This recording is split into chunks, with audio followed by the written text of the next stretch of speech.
Magandang gabi Pilipinas. Live mula sa Pag-asa Weather and Flood Forecasting Center, narito na ang latest sa ating panahon. Pero bago yan, time check muna tayo mga kababayan. Ang oras po ngayon ay 7:55 ng gabi ayon sa Philippine Standard Time. Sa ating balita, northeast monsoon pa rin ang dominant weather system sa Pilipinas ngayong Martes. Kaya naman naging maganda ang panahon sa pangkalahatan. Bilang gabay naman sa mga susunod na araw, inalam natin ang 3-day weather forecast ng Pag-asa. Simulan natin sa Baguio City. Maglalaro sa 10 to 19 degrees Celsius ang temperatura. Asahan ng isolated light rains bukas hanggang sa Biyernes. Dito naman sa Metro Manila, magandang panahon ang mararanasan na may tsansa na maulap na kalangitan sa susunod na 3 araw. Sa Metro Cebu naman, magandang panahon po ang mararanasan bukas at sa Huwebes, pero magiging maulan naman pagsapit sa Biyernes dahil po yan sa low pressure area.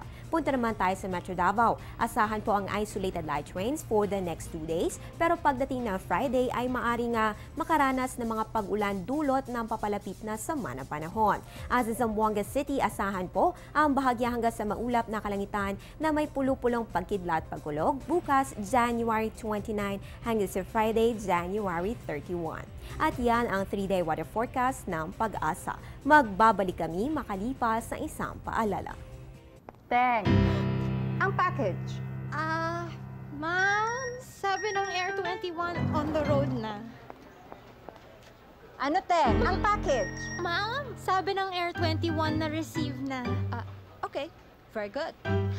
Basta padala, sagot ka ng Air 21. May real-time delivery updates via text para worry-free ka. Teng, ang package, napadala mo na? Yes, ma'am, sa Air 21. Sa Air 21, sagot ko, padala mo! Isang magandang panahon ang atin na monitor ngayong Martes. Magsama-sama tayo muli sa pagbabantay ng panahon simula alas 5 ng umaga dito lamang sa Telebisyon ng Bayan kung saan hatid sa inyo ng Panahon TV ang komprehensibong ulat sa ating panahon. In the meantime, maaari pa rin kayo mag-check ng localized weather updates sa pamamagitan ng Panahon TV Facebook at Twitter accounts o sa aming website sa www.panahon.tv.